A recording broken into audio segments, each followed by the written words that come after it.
What's up, everybody? I'm Hunter. This is Lost Socket Garage. Today, we are going to be diving into a little bit of a serious topic, that being Ford's recent recalls, including a massive do not drive warning. That's not all. We're also going to be taking a deep dive into the Takata Corporation, the company that's behind the biggest recall scandal in automotive history. Let's find out what in the Ford is going on. Buckle up. It's going to be a good one.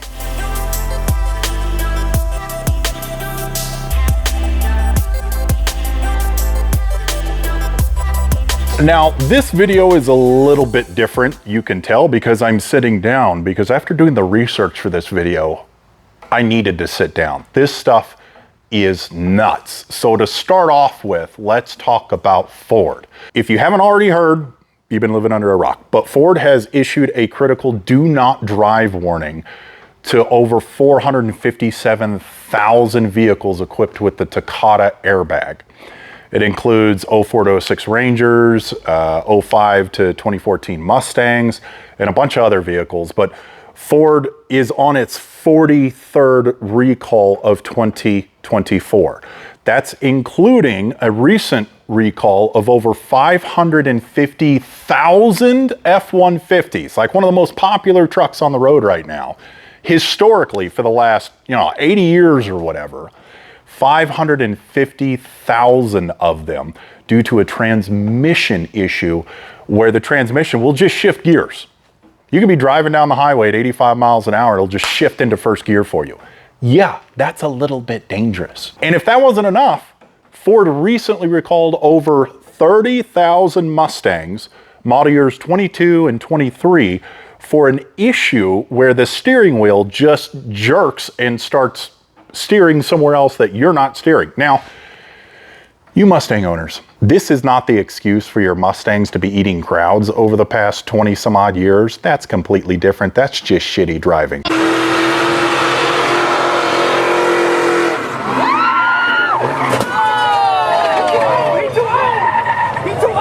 But this one is a serious danger to new Mustangs. Now, talking about recalls, let's take a look at the U.S. Department of Transportation's recall list for this year, broken down by manufacturer. You'll see in the lead, which is not good in this instance, Ford with 43 recalls so far this year. Chrysler with 41 recalls this year. Forest River, these guys make RVs, which I'm not going to purchase anytime soon, so I don't have to worry about it. They have 38 recalls, and then below Ford and Chrysler, BMW with 20 and Hyundai with 19. If you're in a space where you have twice as many recalls as BMW inside of a year, you got issues. Now, it's not just Ford to blame for all these recalls. I mean, it is, but there are other factors that lead to it. So if we zoom out and take a look at one of the major contributing factors to these recalls, let's take a look at Takata. Takata started in 1933 in Japan. They started as a manufacturer of lifelines for parachutes, and then they moved into seat belts, and then eventually they got into the airbag scene. But they controlled a large percentage of that market share. So they started making airbags in 1988. By 2014, they had 20% of the market share. But in 2013, reports started to surface about their airbags exploding and sending shrapnel through the cabin. That's cool. You're just driving down the road, and then suddenly you realize you got a live grenade in your glove box, and then BAM! Everybody's dead. So major manufacturers like Toyota, Honda, Ford, these guys started recalling millions of vehicles worldwide. But check this out. The situation actually escalated further when Takata admitted that their Mexico factory subsidiary had mishandled the production of explosive propellants used in airbags. This led to even more recalls in 2014, and by 2015, the Takata airbag recall had become the largest in automotive history with 100 million vehicles globally. That's an insane number. Tragically, these faulty airbags, they were linked to at least 16 deaths, hundreds of injuries, even to the point to where in January of 2017, the United States government charged 3 Takata executives for the exploding airbags. Now, the company agreed to plead guilty and pay $1 billion to resolve the matter. That's $25 million fee. Who knows what that went towards. $125 million to the victims and $850 million to the manufacturers of the cars that they put the airbags in. At that point, that much money, Takata couldn't keep its head above water, so they filed for Chapter 11 in 2017. Their assets were all purchased by direct competitors. Primarily, their main competitor was Key Safety Systems and bought up most of Takata's stuff. They later changed their name as Joyson Safety Systems. So they inherited all of these issues. And man, do the issues get so much worse. I had to take notes, so I'm sorry. I'm gonna have to read notes because this keeps getting worse. On February 28th in 2018, Australian federal government announced that they were recalling all of the cars fitted with Takata airbags, 2.3 million vehicles. A few days later, on March 2nd, Holden announced that the airbag recall now included 330,000 of their Australian vehicles. In April of 2018, the New Zealand government decided that these airbags present the highest safety risk to drivers and passengers, put that in quotations, and announced the recall of 50,000 vehicles. This compulsory recall is said to be one of only 2 that's ever happened in New Zealand, and by far the largest recall that New Zealand has ever seen. That was in April. May, they took May off, but then in June, Transport Canada announced the recall of 222,000 Honda vehicles manufactured between 01 and 07 that previously had their passenger airbags modified under the original Takata airbag recall of 2014. So they had to redo their redo. On January 4th of 2019, Ford issued a recall of 953,000 vehicles, 782,000 of them were in the US, 149 in Canada, 149,000 were in Canada. Now this was a planned expansion from a previous recall. This was stated by the US Department of Transportation. In December of 2019, Takata recalled another 1.4 million front driver inflators in the US. Later in December, the Australian Competition and Consumer Commission issued a warning affecting around 78,000 cars manufactured between 96 and 2000. This included Audi, BMW, Ford, Honda, Mazda, Mitsubishi, Suzuki, Toyota, pretty much all of them. And in 2021, Joyson announced that they had discovered over 1,000 cases of falsified seatbelt safety test data. How is this allowed? How do manufacturers get away with this? Like it really blows my mind. These are major automotive manufacturing companies that are allowed to put these systems in their vehicles. I don't even know. The list goes on. I'm still reading. July of 2022, Stellantis asked 29,000 owners of 03 Dodge Ram pickups to stop driving after a person was killed when a Takata airbag inflator exploded.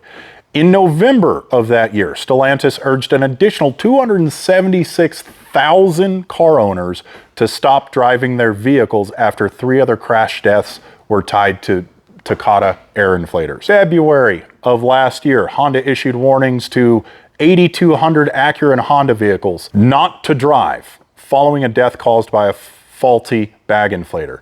Honda has reported 17 deaths and more than 200 injuries in the United States. That's just Honda that are tied to these airbag inflators. January of this year, Toyota, GM, they issued a recall of 61,000 of their older Corolla Matrix RAV4 Pontiac Vive models sold in the United States that carry, again, the Takata airbag. This recall affected 50,000 Toyota and 11,000 GM customers. For you import guys, Takata may sound familiar. It's not just an airbag company that makes airbags for stock vehicles.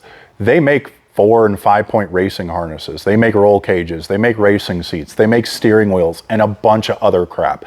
So this stuff applies to you guys too. As of January this year, over 100 million airbag inflators worldwide have been recalled by 20 car makers. It's ridiculous. But I mean, what does this mean for Ford and its customers today? The Takata airbag crisis, it continues to impact drivers around the world. And Ford's recent do not drive warning is a stark reminder that these issues are far from resolved. These recalls span 20 years and beyond. And I know it's hard to think about multiple major car manufacturers continuing to work with companies that have a proven history of poor safety and very dangerous recalls, and all the while lacking in their own product safety with potentially deadly steering and transmission recalls. Especially with the inflation of pricing on new vehicles, how are we supposed to justify buying a new car when such safety measures that we've taken for granted for years have been grossly overlooked, and the manufacturers of these safety systems are held to such a low bar? This all feels like a very, let's just get it out the door, people will buy it, and we'll fix the bugs later type of mentality. And it's inexcusable, honestly. But what can we do about it? Well, all you can really do, honestly, is do your due diligence. Don't buy the first model year of a new generation. Look up safety ratings and recalls on older models. See if they fix the issues, moving forward. If you own these cars already, look up your vehicle for recalls. Get them done immediately. These are very, very dangerous. You can find the lists of recalls through like a basic Google search. U.S. Department of Transportation, manufacturer's website's gonna have a list of recalls. Take these seriously and get them done as soon as you can. If you're buying aftermarket stuff from Takata, if you're buying racing harnesses, steering wheels, seats, do your homework, because if the bar is this low for stock vehicle equipment, what's the bar like for aftermarket and racing? We have to be able to hold car manufacturers and their subsidiaries to a higher bar. They legitimately have the safety of you and your family in their hands.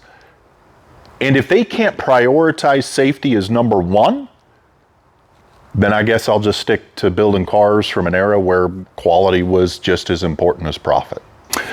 That's all for today, folks. I hope this video helps you understand the gravity of these recalls and the importance of staying on top of your vehicle safety.